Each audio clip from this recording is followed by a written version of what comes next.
Hi there, it's Sonia here. Welcome back to my channel, and I'm here to share with you today a Christmas-inspired balloon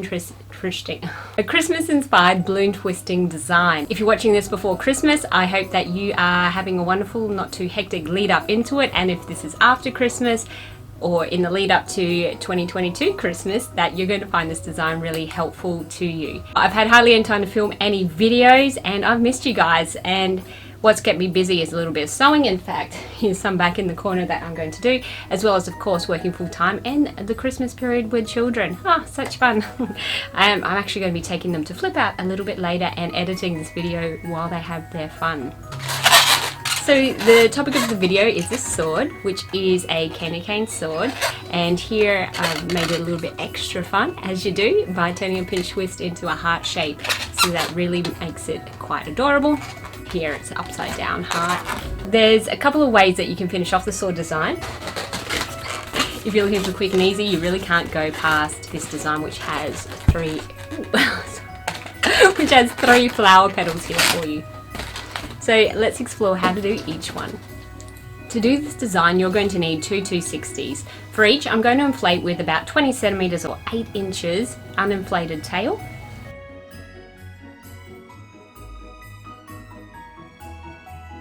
Before tying together nice and secure.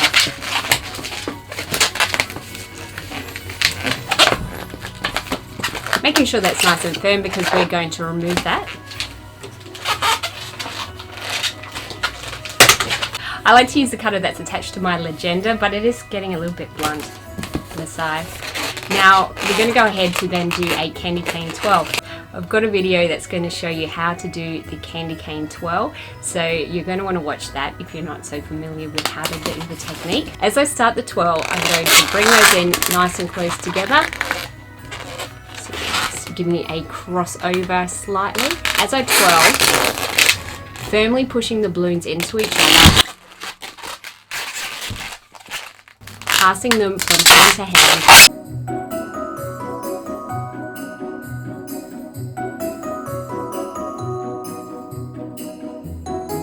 Making a nice tight spiral until we get to approximately this point.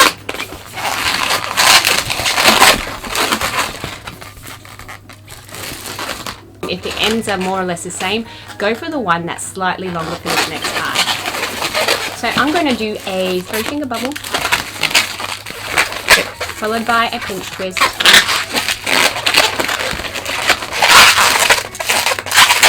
just a small loop petal twist,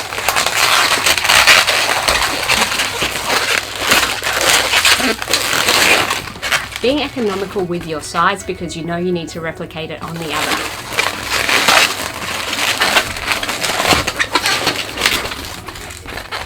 So we're going to repeat that structure on this side.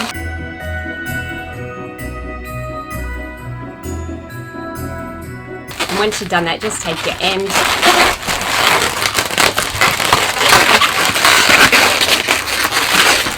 and twist it lock in place.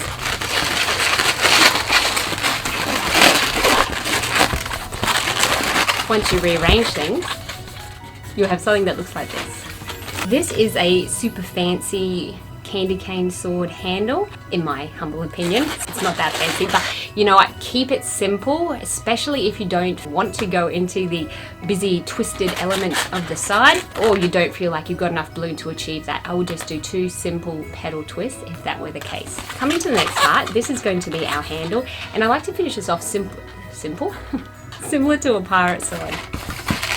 So I'm going to twist off a hand's length of balloon, and then I'm going to make bubble twists for as many more bubbles as I can get in there. Bubble twist? They're all bubble twists, aren't they? So I'm going to do a small chain of bubbles similar to that pirate sword until I have no balloon left.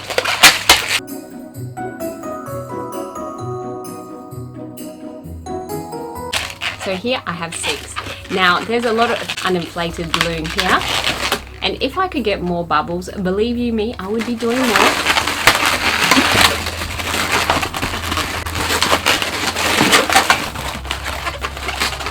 This is what our handle's looking like at this stage. Now I am going to create a pinch twist for the one that's in the very top.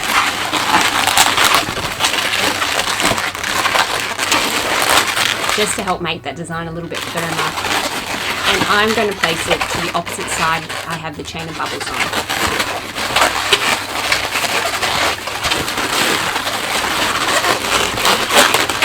And then rearranging, so we have our top bubble on this side nestled in between the two sides of the sword handle, and we come to the other side, and that's where we have our pinch twist. Now you can, for me, I feel like that's tipping the sword a little bit far back, so I'm just going to turn this around, put the bubble chain on the opposite side,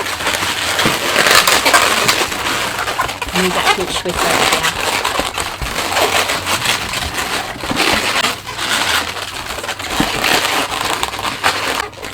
Might have just been simpler to turn this around like so. What you're looking out for here when making it nice and sturdy is pay attention to where the 260s meet with the sword handle, and if you do find that one of them extends slightly lower than the other, that's the one that you are going to want to put on the side with the chain of bubbles. I just feel that helps to fill up the space, because that pinch twist is doing a good job of it on the opposite side. Here my pinch twist looks like a nice and round jewel, which is great. Oop. Going back to this sword for a moment, where I did have the love heart shaped pinch twist, I was able to get a longer chain of bubbles out of my handle, and what I actually did was 2 pinch twists with the first 2 bubbles in the row, and then I had my consecutive series of bubbles up to here, with the final one becoming the love heart shape. So where you do have a little bit of excess that you can play with, I encourage you to change up that design a little bit, and then you can really come up with something quite beautiful. So I did mention we were going to look at 2 designs, and this is the second one that we're going to do, and I'm just going to use the mocha brown. So with this one, it's far less important as to how much air is going into it. Here it's more close to 12 centimeters, which is about 4.5 inches that I've left uninflated. So this one we are going to do really basic and simple balloon handle. Don't forget you can remove these. Oh, hilarious. Be careful. If it's not tied enough, this is what could happen, and that's frustrating and a little bit embarrassing for me right now, in front of a line of children, especially if their parents have just said how amazing you are, or something to that effect. Nice and tidy this time. Now another tip that you can use to get a bit more length out of your balloon is to just give it a bit of a stretch. Less the horrible noises, hopefully. I don't generally do that myself, however I probably should. We are going to do the same twist for this balloon.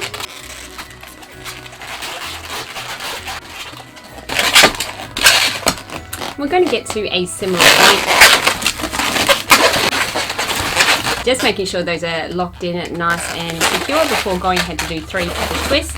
And I want to try and use the entire length of one of these balloons.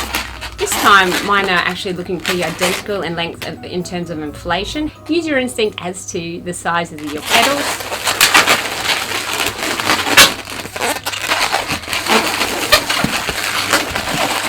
Use it as an opportunity after I've done my first one to lock this one in place even more. I don't want that to come untwisted. Just making sure that the air is as much as possible in the inflated part of the balloon.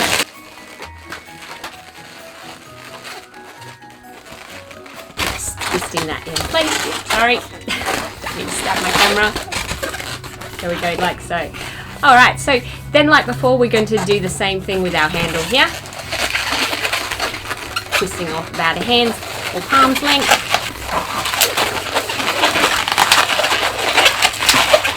Now, as I'm twisting my bubbles, I'm trying to make sure I have a little bit of uninflated balloon left at the end for twisting into the design. So I'm really using my hand to put the pressure on the balloon back towards where I'm twisting these bubbles to help ensure that's left uninflated. And we have just a bit with this.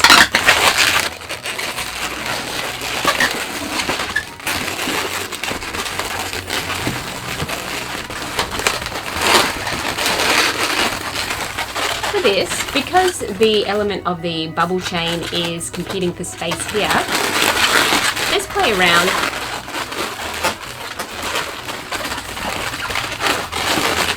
to get to the point where it feels nice, sturdy and secure. So personally, I prefer doing 3 petals here as opposed to just 2 to help give that sword a bit more stability. But I do encourage you to experiment with how the handle is, because it's quicker, of course, if you do it another way. Now you'll notice with this candy cane sword, obviously it's not a candy cane in the traditional sense, and that's because I just wanted to show you how great it could be to represent a thing like a Minecraft sword. It's pretty good at that. So let's try recreating this sword in real time so you can see just how quickly it can come together.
So obviously I was trying to be as quick as possible there, and I actually got more in my chain of bubbles, but I think my candy cane length suffered a little bit. Do you want it quick or do you want it great? Seriously, when you push for time, you need to get through as many designs in the quickest possible time. It's smart to know where you need to change things up. So if I were to be doing this in that line work situation, I'd stick more away from those and do something more similar to this. Just because what I find sometimes it's quicker to make the balloon than for the child to pick their colours. Am I right? Anyway, well, I really hope you enjoyed this video. I have enjoyed creating it for you. I'm looking forward to doing some more, hopefully not too long into the new year, because I've got a lot of fun designs I want to share with you, as well as some other video ideas that I would love to explore with you. So thank you so much, and make sure if you haven't already that you subscribe down below and want to give the video a big thumbs up just to show me how much you like it. Bonus question for you. What I sometimes like to ask the children is, what flavour of sword is this one? In the comments below, I want you to leave me your suggestions as to what flavour you think this sword will be. Cool. And as always, thank you for helping me put a positive twist in your life, and I will see you in my next video. So today I'm here to share with you a quick Christmas. I like to use the cutter, that's it. Use your instinct as to how many.